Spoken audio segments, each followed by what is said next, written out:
Good morning, everyone.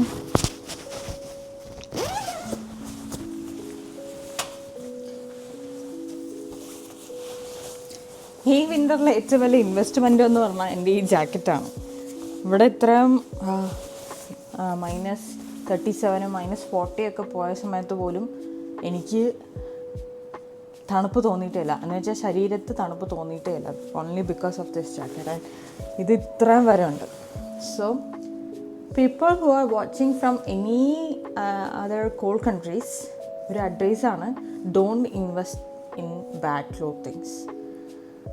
So this is a savior, like this is a keeper actually. എന്ന് വെച്ച് കഴിഞ്ഞാൽ ഇതൊരു life time investment ആണ്. So ആദ്യമൊക്കെ ഞാനും ചെയ്തൊരു മണ്ടത്തരം എന്താണെന്ന് വെച്ച് കഴിഞ്ഞാൽ, കാനഡയിലേക്ക് വന്ന സമയത്ത് ജാക്കറ്റ് വാങ്ങിക്കണമല്ലോ വിൻ്ററിന് വേണ്ടി പ്രിപ്പയർ ചെയ്യുന്ന സമയത്ത്. അപ്പോൾ നമ്മൾ ആദ്യം ആലോചിക്കുക നാട്ടിലെ പൈസയും ഇവിടുത്തെ പൈസയും ഒക്കെ വെച്ച് കമ്പയർ ചെയ്ത് $100 അപ്പോൾ $6000 രൂപയ്ക്ക് ജാക്കറ്റ് വാങ്ങിക്കണമെന്നൊക്കെ വിചാരിച്ചിട്ട് ഒരു $100-150 പോയി മാക്സിമം അത്രയും ചിലവാക്കിയിട്ട് പോയി ഞാൻ വാങ്ങിച്ചു. പക്ഷേ അതിന് വലിയ ഇത് വെച്ച് നോക്കുമ്പോൾ അതിന് വലിയ ക്വാളിറ്റി ഒന്നും ഇല്ല.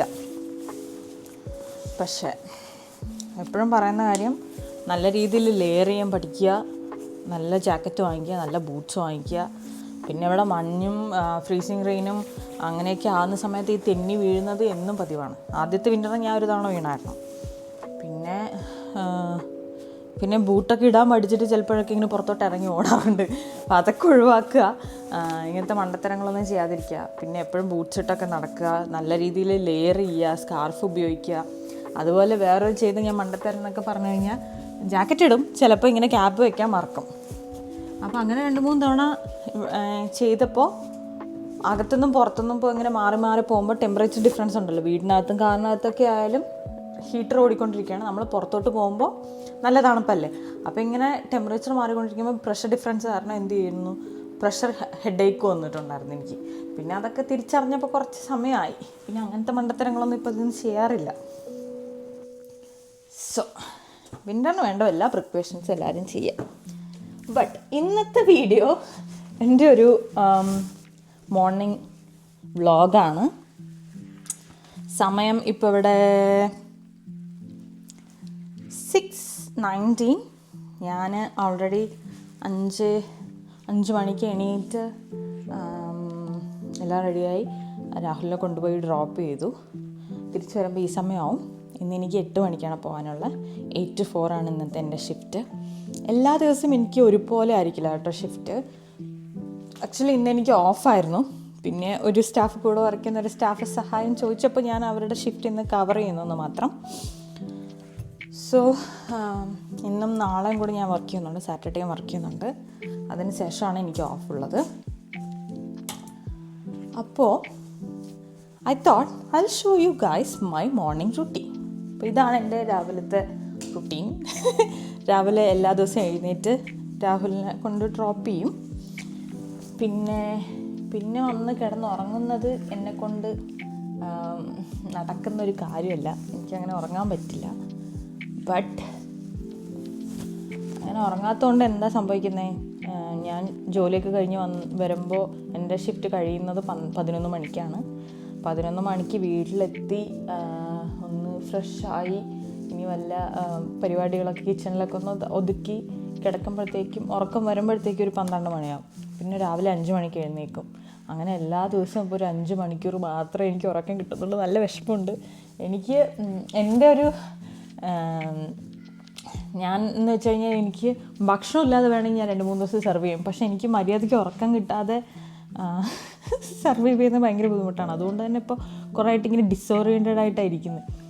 പകൽ സമയത്ത് മൊത്തം ഇങ്ങനെ ടയേർഡായി ഒരുമാതിരി സോംബീസിനെ പോലെ ഇങ്ങനെ ഇരിക്കുന്നു. എൻ്റെ കാര്യങ്ങളൊന്നും നടക്കുന്നില്ല. അതുകൊണ്ട് തന്നെ എൻ്റെ കണ്ടൻറ് ക്രിയേഷനും അങ്ങനെ ഇപ്പോൾ ഇൻസ്റ്റാഗ്രാമും ഒക്കെ ഇങ്ങനെ ഒരു പോസ്റ്റ് ഇട്ട് വെച്ചിരിക്കുക. ഞാൻ പല രീതിയിൽ ടൈം മാനേജ് ചെയ്യാൻ വേണ്ടി പല മെത്തേഡ്സൊക്കെ നോക്കുന്നുണ്ട്. മീൽ പ്രിപ്പയർ ചെയ്യുന്നതും അല്ലെങ്കിൽ ഇപ്പോൾ ഇന്ന് രാവിലത്തേക്കുള്ള ബ്രേക്ക്ഫാസ്റ്റൊക്കെ തലേ ദിവസത്തേക്ക് ഒക്കെ ചെയ്ത് വെക്കുന്ന ഒക്കെ കാര്യങ്ങളൊക്കെ അങ്ങനെയൊക്കെ ചെയ്യുന്നുണ്ട്. പക്ഷേ ഈ പറഞ്ഞ പോലെ ഞാൻ വൈകിട്ട് അവൈലബിൾ അല്ല. അതുമാണ് ബുദ്ധിമുട്ട്. രാഹുലാണെങ്കിൽ ഏർലി മോർണിംഗ് ഷിഫ്റ്റിന് പോവും, ഞാനാണെങ്കിൽ ലേറ്റ് ഈവനിങ് ആണ് ഷിഫ്റ്റിന് പോകുന്നത്. സോ ടെക്നിക്കലി പറയുകയാണെങ്കിൽ ഞാനിവിടെ ഉള്ളപ്പോൾ രാഹുലില്ല, രാഹുൽ ഇവിടെ ഉള്ളപ്പോൾ ഞാനില്ല.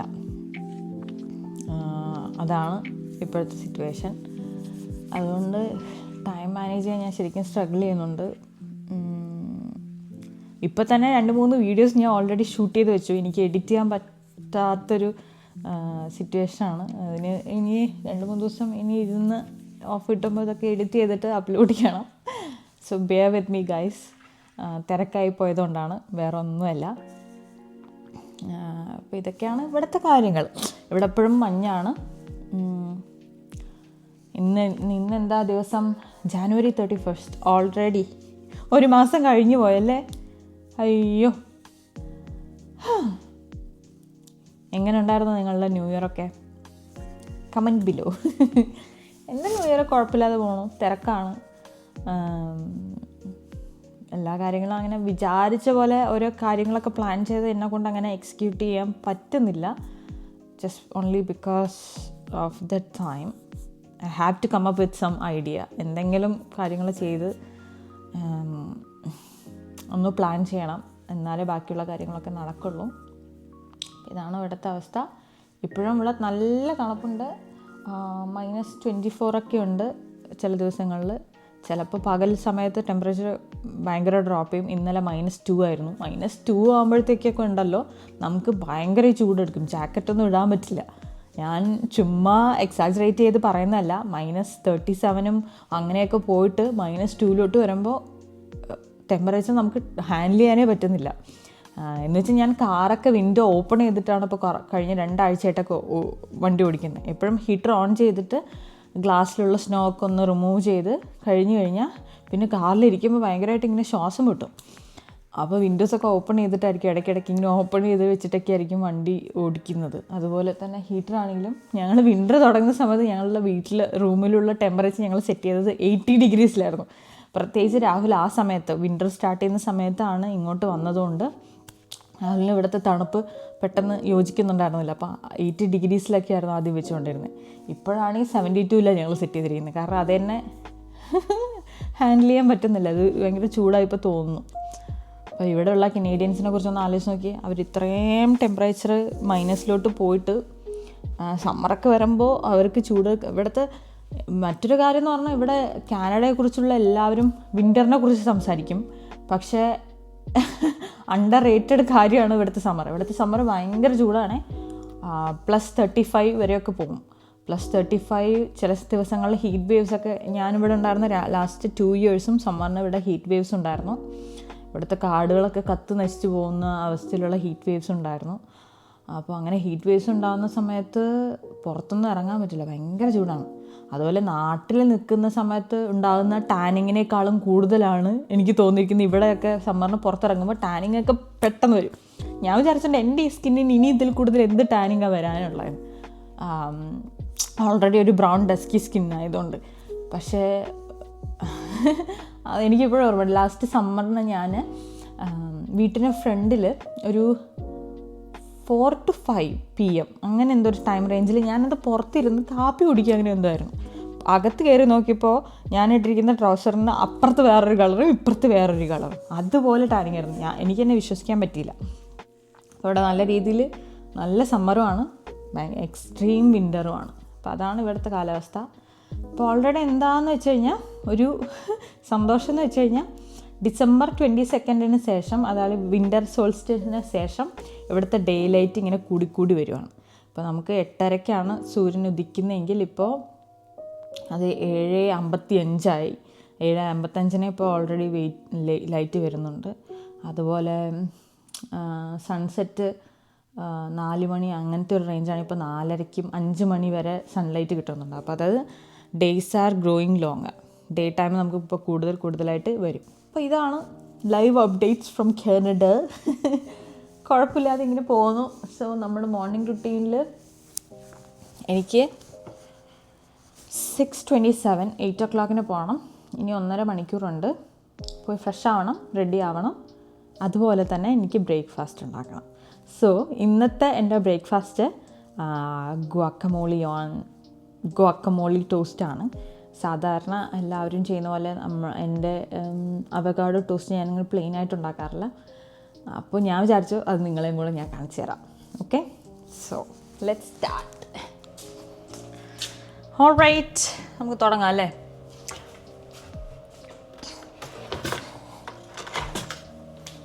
ചില സമയം ആദ്യമൊക്കെ ഞാൻ ഇങ്ങനെ അവകാഡോ ടോസ്റ്റ് ഉണ്ടാക്കി ചെയ്യുന്നത് ഗാർലിക് ബ്രെഡിലായിരുന്നു.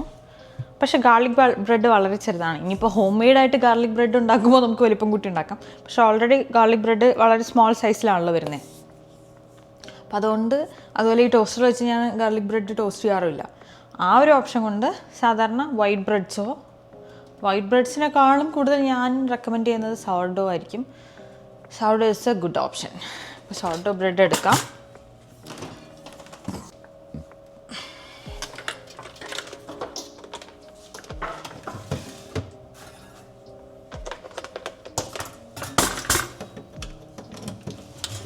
ഇപ്പം ഞാൻ ടോസ്റ്റർ ആണെങ്കിലും ഒന്ന് പ്രീ ഹീറ്റ് ചെയ്യും ഫോർ സം റീസൺ. ഒരു സാധനം നിങ്ങളുടെ കയ്യിലുണ്ടോ? ഉണ്ടെങ്കിൽ പണി കുറച്ചുകൂടെ എളുപ്പമാവും. ഞാനിപ്പോൾ അടുത്തായിട്ട് ഇൻവെൻറ്റ് ചെയ്ത കാര്യമാണ്. പകുതി ഉള്ളി മതിയേ. ഞാനിത്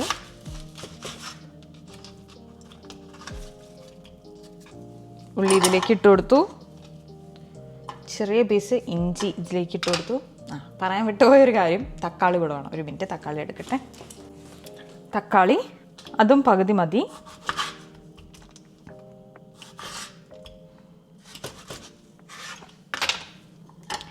നിങ്ങൾ മടിയൻ മല്ല ചുമക്കും എന്ന് കേട്ടിട്ടുണ്ടോ?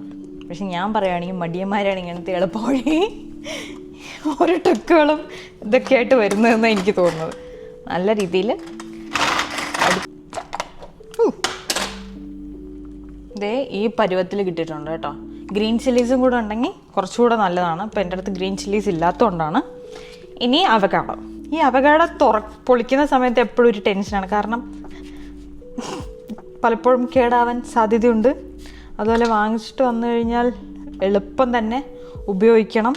അങ്ങനെയൊക്കെ കാര്യങ്ങളുണ്ടല്ലോ.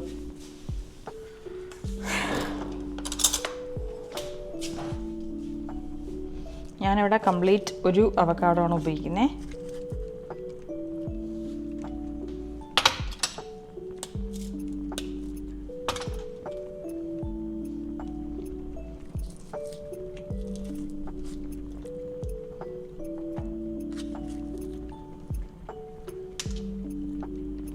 ഇത് ലൈം ജ്യൂസ് ഒഴിച്ചു കൊടുക്കാം. കുറച്ച് ഉപ്പിടാം.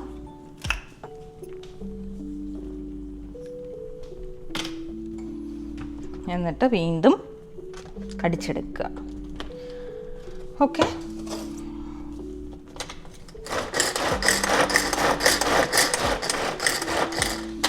അതേസമയം ഞാനിവിടെ ടോസ്റ്റ്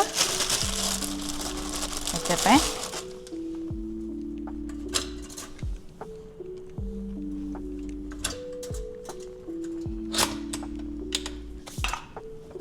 മുട്ട വളരെ ഓപ്ഷനിലാണ്. ബട്ട് എനിക്കിതിനോടൊപ്പം മുട്ട വെച്ച് കഴിക്കുന്നത് ഇഷ്ടമാണ്. അതുകൊണ്ട് ഞാൻ നിങ്ങൾക്കിത് കൂടെ കാണിച്ചു തരാം.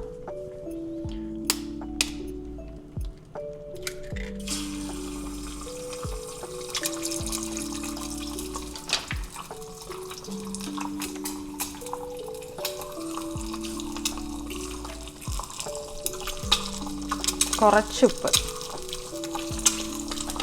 കുരുമുളക് പൊടി വേണമെങ്കിൽ ഇടാം. ഞാനിവിടെ ഉപയോഗിക്കുന്നത് ചില്ലി ഫ്ലേക്സ് ആണ്.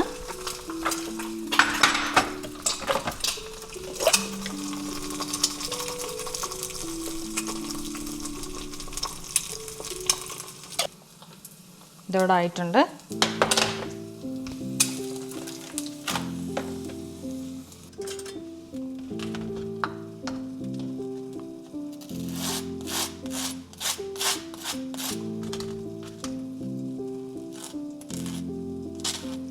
ഇത് ബ്രെഡ് ടോസ്റ്റ് ചെയ്യണമെന്നതിന് നിർബന്ധമില്ല കേട്ടോ. നിങ്ങളിതൊന്ന് ട്രൈ ചെയ്ത് നോക്ക്, എന്നിട്ട് എന്നോട് പറ. ഇത് വളരെ ഒരു ഹെൽത്തി ഓപ്ഷനാണ്.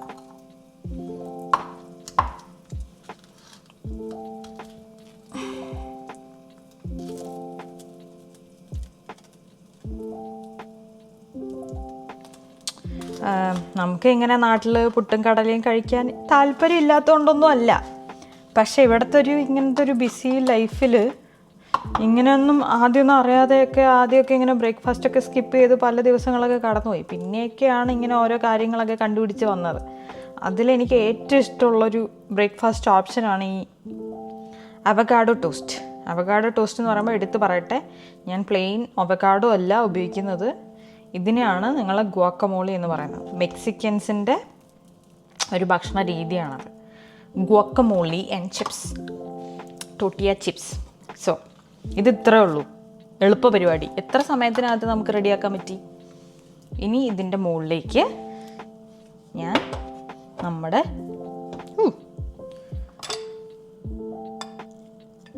എഗ്സ് കൂടെ വെച്ച് കൊടുക്കും.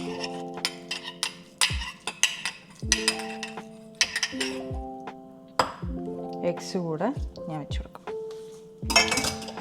ഫ്രൈഡ് എഗ്സ് എനിക്ക് ഈ പരുവത്തിൽ കഴിക്കാനാണ് ഇഷ്ടം. ഇതിനെ ഇവിടെ ഓവർ ഈസി എഗ്സ് എന്ന് പറയും. പൊട്ടില്ല, നൈസാണ്. അപ്പം ഞാൻ കഴിച്ച് നോക്കിയിട്ട് ഞാൻ പറയാം. എനിക്കിഷ്ടമാണ്, ഇനി കൂടുതൽ പറയാനല്ല. I really recommend you guys to try it. My guacamole on bread.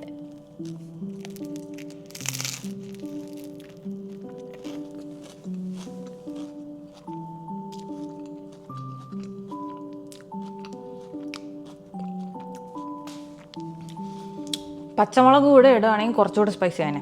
പക്ഷേ ഇപ്പോൾ ഈ ചില്ലി ഫ്ലേക്സ് ഇട്ടതുകൊണ്ട് എൻ്റെ എരിവിൻ്റെ പാകമുള്ളത് ഓക്കെയാണ്.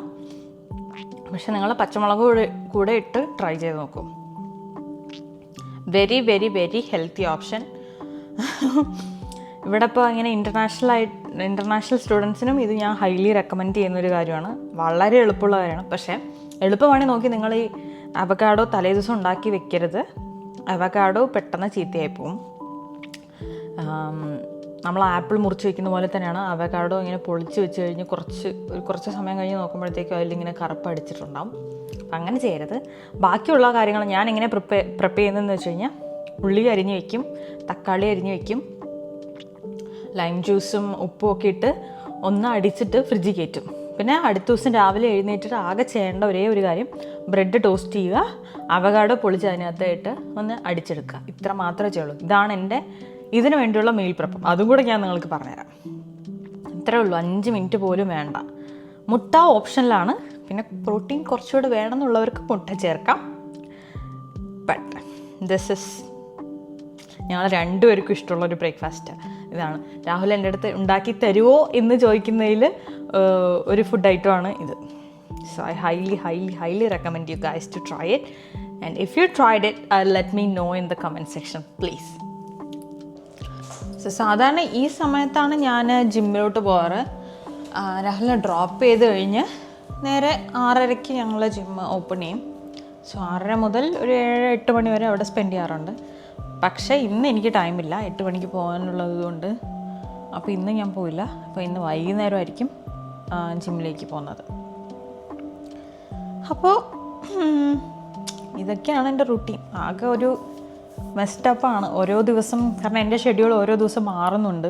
അപ്പം അതിനനുസരിച്ചിട്ടുള്ള കാര്യങ്ങളൊക്കെ, ഇവിടുത്തെ കാര്യങ്ങളൊക്കെ ഹാൻഡിൽ ചെയ്യാൻ കുറച്ച് ഞാൻ സ്ട്രഗിൾ ചെയ്യുന്നുണ്ട്.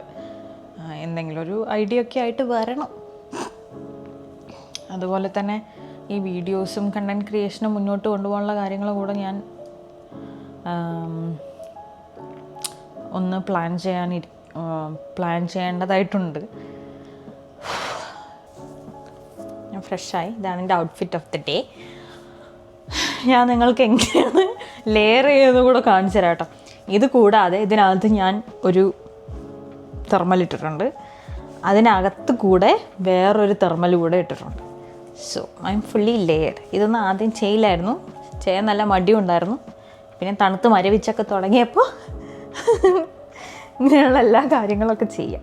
So precaution is must. ഞാൻ വിചാരിച്ചു ഇന്ന് നിങ്ങളെ കൂടെ എൻ്റെ സ്കിൻ കെയർ കൂടെ കാണിച്ചു തരാം.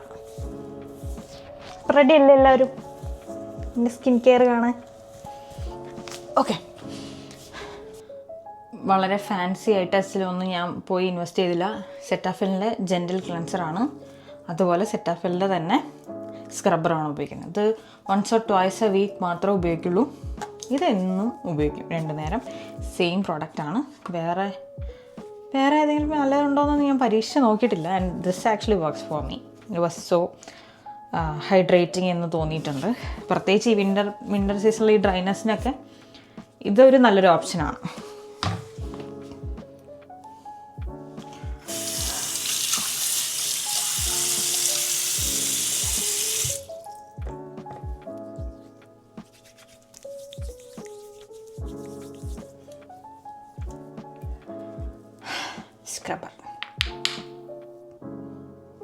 സ്ക്രബ്ബർ അല്ല, scrub.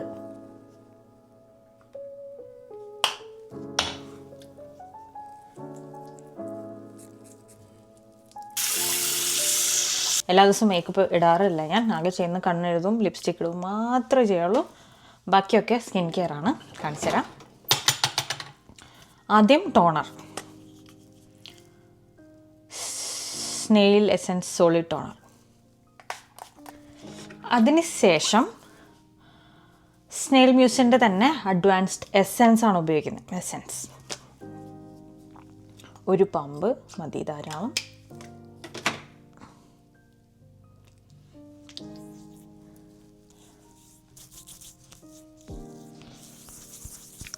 On top of that, I use ഒർഡിനറിയുടെ ഹൈലറോണിക് ആസിഡ്. ഹൈഡ്രേഷന് വളരെ വളരെ നല്ലതാണ്. 3 drops, more than enough.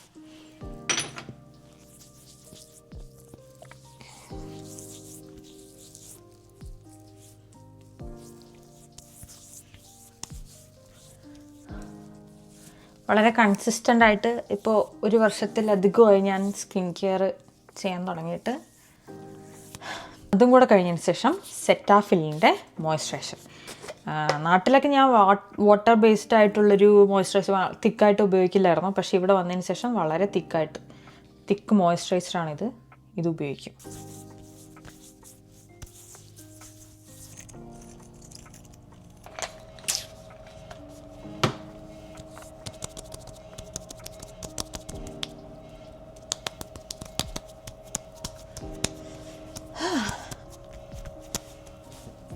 So ഇതാണ് എൻ്റെ പ്രോപ്പർ സ്കിൻ കെയർ. ഇനി ഞാൻ പോയിട്ട് റെഡി ആവട്ടെ.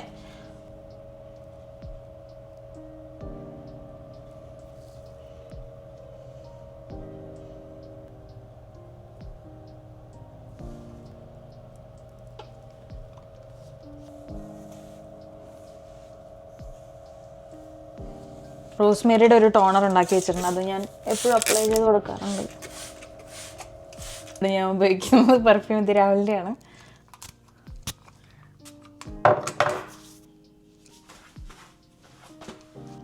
ഇവിടെ കണ്ടില്ലേ, നേരം വെളുത്ത് വരുന്നതേ ഉള്ളൂ. സൂര്യ വെളിച്ചം വരുന്നേ ഉള്ളൂ. 7:30 കഴിഞ്ഞു. 7:40 സമയം. ഇൻഷുറൻസ് ഫോമാണ് ഫില്ല് ചെയ്തിട്ട് കൊണ്ട് കൊടുക്കാൻ പറഞ്ഞു. Health insurance. അപ്പോൾ എനിക്കും രാഹുലിനും അതിനകത്ത് ഒരുമിച്ച്, എനിക്ക് രാഹുലിൻ്റെയും കൂടെ ഇതിനകത്ത് ആഡ് ചെയ്യാൻ പറ്റും. അപ്പോൾ രാഹുലിൻ്റെയും കൂടെ സിഗ്നേച്ചർ വാങ്ങിച്ചിട്ട് ഞാനത് കൊണ്ടുപോകും. അമ്മേ,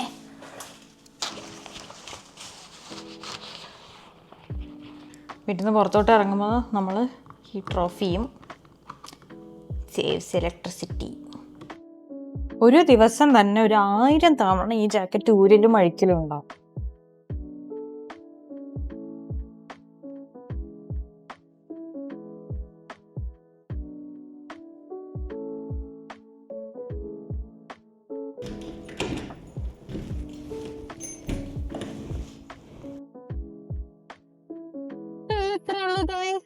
വീണ്ടും ഒരു പുതിയ വീഡിയോ ആയിട്ട് വീണ്ടും വരാം. Until then, Ashmi signing off. I'll see you in my next video. Bye.